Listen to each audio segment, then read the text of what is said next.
Welcome to Healthcare du Jour, where we dish up and digest the latest in healthcare. For the next 30 minutes, sit back as we bring you insight, commentary, and discussion on trending topics to the table, all expertly served up by our host and his guests. Healthcare du Jour is brought to you by Carium, the telehealth platform enabling healthcare's digital transformation, helping you care for people within the fabric of their daily lives. Now here's your host, Matt Fisher. Welcome back, and thank you for joining as we dive into the hottest topics in healthcare. I'm your host, Matt Fisher. On the menu today is Dr. Joel Diamond, co-founder and chief medical officer at 2bPrecise. Dr. Diamond, welcome to the show. Matt, thank you for having me today. So what I always like to do before getting into the main part of the discussion is give my guest a chance to provide more of an introduction in terms of who they are and what they do. So Dr. Diamond, the floor is yours. Well, thank you. I am the chief medical officer, as you said, for 2bPrecise, company we started about 6 years ago, and been involved in medical informatics for a good part of my career. But the probably more important part of my career is I've been a family doctor, continue to be a family doctor. And it pains me to say, because I'm going on my 31st year now doing that, which seems incredibly old because I'm taking care of grandchildren of patients that I took care of when they were younger as well. But it continues to be an important part of the work that I do, and both really enhance each other. So what kind of first got you into wanting to become a doctor and then transitioning over into the technology side of things, along with actual practice? Yeah, thank you. Well, it depends. I usually have three answers to that question. The first one is the cute one that sounds nice for grandparents. The other one is probably more realistic, and the third one somewhere in between. The first one is kind of true, but when I was a little kid and I read Curious George Goes to the Hospital, I was so intrigued with the fact that he swallowed this puzzle piece, and they took this x-ray and you could see the puzzle piece in his stomach, and then he had surgery and they took it out. I thought it was the coolest thing in the world. But the truth is, I grew up in a very small town in upstate New York. My parents were friends with one of the two surgeons in town that would often come over, and late night I would sneak down and listen to these incredibly hilarious stories that the surgeon would tell about his exploits in a small town emergency room, which were funny. And the truth of the matter is, my mother was a lab technician in our local hospital, and I spent a lot of time hanging out there for various reasons as I grew up, and I was just fascinated with looking under. They actually looked at blood under microscope in those days, and got to do that, and was very fascinated with science and medicine, and that probably was a big part of my career. Yeah, no, I will definitely agree with you that physicians end up with some very good stories, because my wife is a doctor. So when we have discussions around the dinner table, mine have no chance of ever competing with what she gets. That's great. So kind of, I think now, what's your focus now, actually? Kind of what is, your focal point to be precise, and, what has you most fascinated at the moment? Yeah. So as I said, I started out in family medicine. I'm not really a technologist in any way, but I was very interested in the late 80s, early 90s of how to improve quality in the practice, and electronic medical records were particularly interesting to me, and was an early adopter of those in our practice. What I did at the time, just because I was somewhat of a nerd, was I kept a lot of data on what we were doing in terms of improving quality around diabetic care and saving time and some other things. And people asked me to give lectures on this and write some articles on it. And I found myself being a quote unquote expert, that I had huge imposter syndrome at the time, but very much got involved in that. Spent some time at the University of Pittsburgh Medical Center implementing electronic medical records there, and then went on to join a company that was involved in interoperability early on. So I was interested in how data gets to physicians, not just the data itself, but how we make that real, and what some of those barriers are. And that really kind of led to what's happening now, is this explosion in genetic information. And while the science has progressed dramatically, the ability to get that data to the point of care in an understandable way, in some ways has gone back to the Stone Age of paper. Most of the genetic data today still comes back to a doctor as a document, a PDF or a Word document, which just seems like a giant backward step. I think there's a lot to unpack there. And maybe let's take one of the first stepping stones, which is when you say genetic data, what are you actually referring to? Yeah, it's a great question. It could mean a lot of different things. It might be a single test that I'm interested in. This patient has cystic fibrosis, and I want to do the test to confirm that, like any other laboratory test. It might be a single test or series of tests because I want to know if somebody is susceptible to cancer based on their family history, like breast cancer and the BRCA gene, as an example.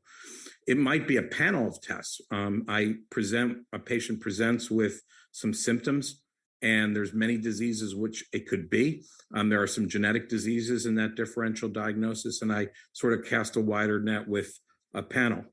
I might be a couple seeking prenatal counseling and risk for my child having genetic diseases and having some prenatal genetic karyotype screening, as an example.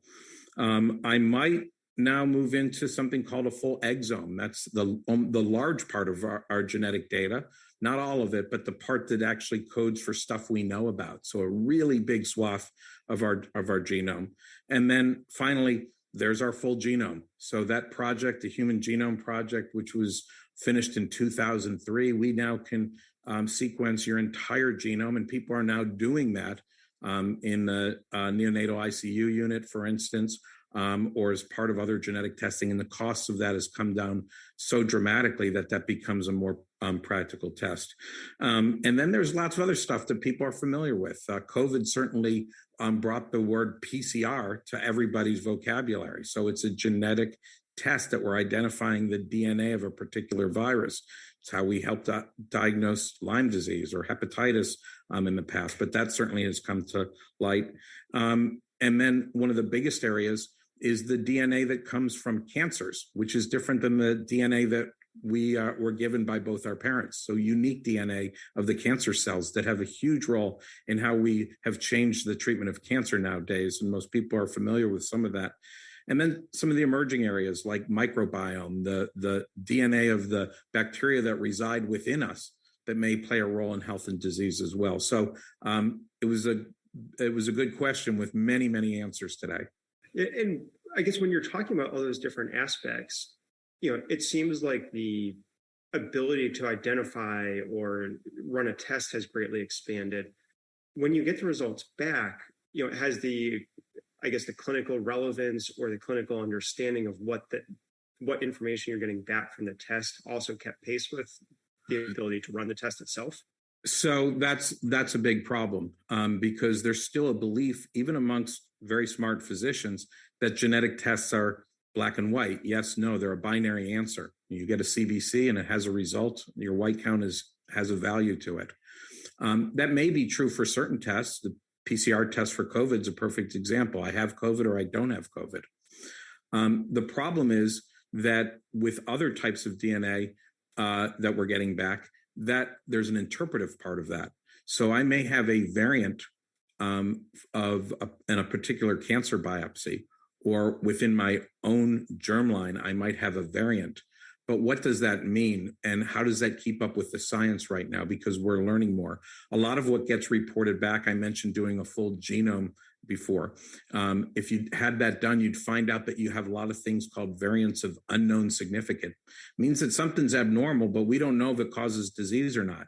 I will tell you that next year, one of those variants will be significant. And the year after that, another one will be significant. We'll learn whether that variant is benign or possibly disease-causing or definitely disease-causing, as an example. So the knowledge piece of this applied to that data is a very big and important part of this that a lot of people ignore right now. So, and kind of what are some of the ways that knowledge is increased to be able to help enhance the ability to interpret when, as you said, you get into the realm where it's more interpretive as opposed to black and white? Yeah, and one of the problems too is the traditional approach of laboratories with sort of these binary results to this. So, for instance, if a patient has cancer and the biopsy of that cancer is sent to a lab that tests the somatic DNA of that cancer, it will come back with an interpreted result. The problem is that interpretation is based on science we have today. Hopefully that patient is surviving their cancer because of new changes that we had, but they go on maybe to have recurrence of that disease and new treatment. And looking back at that original sample, the interpretation was based on the science that was done at that time. So oftentimes the interpretation of the laboratory tests is decoupled from it. And that's one of the problems. So if you certainly just report the results on a PDF piece of paper, there's no way of taking that discrete data and running it through another engine to reinterpret it, as the case may be. Another example is, and probably the most important part, is when we check your DNA, there's a axiom that says test once, query often. I mean, your DNA doesn't really change. It does for some other reasons and mutations and things like that. But for the most part, the two copies of DNA you got from each of your parents is the same through your whole life. And if you had your genome done at day one, we should be able to look at that through the rest of your lifetime and re-examine it, and based on new science as we go through life. And that's the important part, is how do we couple that with the original test that was done with them, and the technology of the testing originally, what portion of the DNA they reported it on. All these become a informatics problem that now adds to the complexity of what we're talking about. And I guess from that perspective, how quickly is that knowledge developing? You know, because as you said, if you say you got a test run today, obviously, as you said, it'll be run and interpreted based on what's known today. But, you know, if you fast forward in like 1-2 years, you know, what is that time frame for development? Or is it just very variable depending on what you're looking at? Well, and some of it's not necessarily the knowledge of the genetics. I'll give you an example. Let's say we're looking at genetics specifically involved in metabolism drugs, pharmacogenomics, a big area right now. And so I test you and I say, here's the interpreted results for all the drugs in the world. Well, that may not change. It may. The science will change over time for sure, and that's another piece of this. But guess what? Next year, there will be 200 new drugs on the market. And how do you know if those drugs apply to the test that you already had? So not only is there new science on the DNA side of this, but there's new diagnosis of diseases, there's new concept of diseases, there are new drugs on the market, there's new classification of cancers, et cetera, et cetera. So it's both sides of the equation that need to be merged together to be able to have that understanding and then really ultimately be available for clinical decision support. And then is there also individualized variation that would also be a factor? Meaning kind of like, if will each person respond or demonstrate a different reaction to Sure. Then it's a great question, Matt. I guess it belies another issue, which is a belief that a lot of people have that, well, I have this gene and it's now I'm a ticking time bomb. I'm going to get this disease. And of course, that's not the case. There are some genes that are highly likely that you'll develop a disease. There are single changes, a mutation in your genome, a single point that codes for a terrible cancer or cystic fibrosis or things like that. There are other things that code for regions of genes that help regulate our chance to fight cancers from our own body. The BRCA gene is similar to that. So if you have that gene, the likelihood of you getting breast and ovarian cancer is extraordinarily high, but not 100%. And then we're understanding what we call polygenic risk, which is there are huge effects of the environment on us that, combined with some genetic defects we have, may in fact play a role in whether we get a disease or not. And then there are other things. We may have the potential for a heart arrhythmia based on a genetic defect that we have, but it may never show itself unless I take a particular drug that in fact, it increases the QT interval of my heart on an EKG. So all those pieces, you are correct, individual variation. It is not a one-size-fits-all model. So kind of thinking about all that, and also for those of you just joining, I'm talking with Dr. Joel Diamond of 2bPrecise. We've been talking about the growth of genetic data that's available and testing that can occur. Maybe let's go back to kind of the other branch that you were talking about up front, Dr. Diamond, which is not just that we have the genetic information, but how do we get it actually into the hands of physicians and other clinicians? So kind of maybe like go over the basics of what's in place right now, and then also where you see there are opportunities for improvement. So yeah, as I alluded to in your earlier question, we talked about the fact that we've sort of taken a big giant step backwards in the information technology part of this. So when I got interested in electronic medical records a few decades ago, physicians in my hospital were very, very angry at the thought that they would have to look at a computer to get laboratory results. A friend of mine who was a very good physician actually told me patients would die because he didn't have the paper results in the chart, and it would, quote unquote, be my fault. Which is absurd nowadays, to think about going to a chart and looking at a piece of paper was somehow more efficient than being able to access that data anywhere. So here we are now in 2022, and we have genetic data that, for the most part, the vast majority is coming back as a PDF that's scanned in as a document somewhere. And one is just access to that data alone, but because it's not discrete, we have no ability to trend that data. We have no ability to couple that in a data model with clinical information, and then be able to do predictive analysis, to be able to associate certain presenting symptoms a patient may have with the known genetic risk they have. You're always going to have to kind of cross-correlate in your brain and go look and see somewhere in this, let alone if you could even find it. There's even a bit bigger problem than that, is that this genetic data that's coming back in all sorts of different ways in the hospital is put in a file folder in the electronic medical record somewhere under other.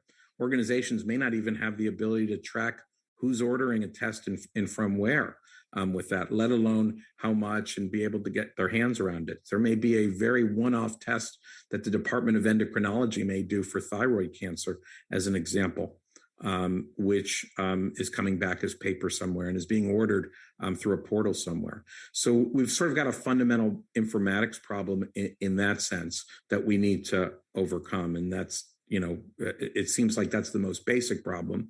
But once we could overcome that and we have that data, what can we do with it? Can we harmonize that data with what we call phenotypic data, the clinical data that's always changing, right? Every single day you present with a fever, you present with chest pain, you present with symptoms, or you have signs on physical examination. Can we say, wait, is there a genetic piece of data that may explain some of this? Or are some of these symptoms consistent with something that a genetic test might be helpful? So we've got to be able to couple those things in a logical way with a data model, and the only way to do that is have that be discrete data, like anything else that we do in science. And kind of what are some of the development steps, although I think you were starting to hint at it, that would be required to allow it to be discrete? And I guess maybe to jump the gun a little bit, is it fair to say that part of that is to actually have discrete fields as a standard within an EHR?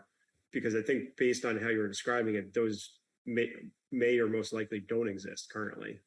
Either they don't exist, or as someone once told me several decades ago, in medicine, the only problem with standards is there's too damn many of them, which is the case. So we have SNOMED and ICD and lots of other things to describe diseases. There are developing but changing nomenclatures for cancer, for DNA, for the technology of how that information gets into the EMR, whether we're using HL7 or FHIR or SMART or these other things.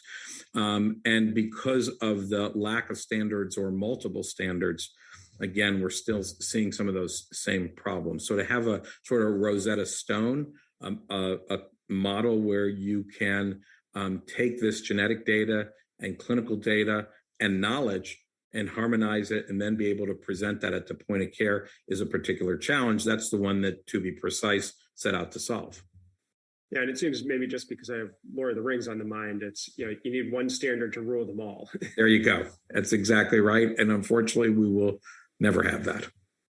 So I think we're talking about kind of the reporting and, to some degree, making sure that you're getting the right reporting based on which particular, diagnosis you might be pursuing. So from that perspective, how do you go about sorting that, or does that more happen in the back end, and that goes into the design of the process? Yeah, and I think the question you're alluding to is what is it that the clinician actually needs at the point of care? If I'm prescribing my third antidepressant for a patient, and I think that they're just not responding to antidepressants, and maybe I need to refer them for some more aggressive treatment, I would say it was highly appropriate to make sure that they had a pharmacogenomic test, because the drugs that they may have previously been treated on, which is frequently the case, they were poor metabolizers of those drugs, or rapid metabolizers, and they were ineffective at the doses that I gave. So I would like something to tell me at that point, gee, did you ever consider doing this particular test? If a baby is in the neonatal ICU unit with a lot of unusual symptoms, we know there's something wrong with this child. It's having seizures and failure to thrive and some other things. Studies have shown that doing full genomes on those patients earlier can help them get to a diagnosis much, much sooner, reduce the length of time that they're in the NICU, and also get them on the right drugs that stop their seizures at a very, very early date. Or, as we alluded to earlier, I might want to find risk for populations. What are my patients at most risk for developing breast cancer or colon cancer? And by the way, can I de-risk some of those patients who say, well, I have a strong family history of colon cancer? Well, you had one grandfather who died at 90 of colon cancer, probably is not a genetic risk. But can we better assess that and not have people get colonoscopies every 3 years because of a perceived risk, as an example of that? And then as we move into polygenic risk, right now, for instance, we treat an awful lot of people with statins to prevent heart attacks. Could we be better on that? Are there patients that have a higher risk for heart disease, and be more aggressive and include those and convince them to take a statin, as an example? And by the same token, are there patients with marginally elevated cholesterols, and maybe their risk for heart disease is much less, and we don't have to be so adamant in prescribing some of these drugs? These will be questions that we answer in the future. Yeah, and I guess as you go to answer those questions, I suspect there needs to be, studies and other research in the background, given, you often hear medicine described as being evidence-based. So it's, and I think it's also, I hear, even once you have the evidence, it still takes years to actually get it implemented as a new standard. Yeah. Which I guess from, one perspective makes sense, because you wouldn't want to make a change without fully appreciating what's going to happen. But at the same time, maybe it's delaying, recognizing that beneficial impact from something where you do have growing evidence, even if it's not as, long-standing evidence as might be preferable. Yeah, and I think there's a couple of good examples of that. On one side of the equation is pharmacogenomics, where I mentioned. Many of my colleagues still say, yeah, that seems cool, but it's not the standard of care yet. And yet there's a growing body of evidence that it's the standard of care. There's a national organization, CPIC, that oversees new drugs and their metabolism based on genes. There's certain drugs like Plavix that we give to a cardiac patient that we know roughly 20% of the population is not going to respond to that drug. And there have been lawsuits because people took the wrong drug for a condition with that. So evolving standard of care becomes very, very clear. Cancers on the other side of the equation, a decade ago, the idea that we would use molecular-based diagnosis to classify a disease and give a drug that's not necessarily based on where the anatomical site of that cancer is, but it's really based on the DNA of that cancer, and then have dramatic results in cure rates or remission rates of cancer based on that DNA finding. Now certainly becomes the standard of care for certain diseases, non-small cell lung cancer, as an example, or breast cancer or colon cancer with this. So we're seeing this emerging standard of care. The problem is that, as in many things, technology such as machines, lasers, imaging, there's a very, very quick adoption of those. Information technology, there always is a gap, and there are many reasons for that. Genetics is something that was taught in medical school for most doctors as a 2-week part of the curriculum, and that was kind of it. And then look how much has changed in the 30 years since I've been practicing medicine, as an example of that. So that knowledge gap is also contributing to this. I guess from the training perspective that you just raised, it's, how at the same time as, all these new means of intervention are being developed and the understanding is increasing, how or when do you actually incorporate it into the training?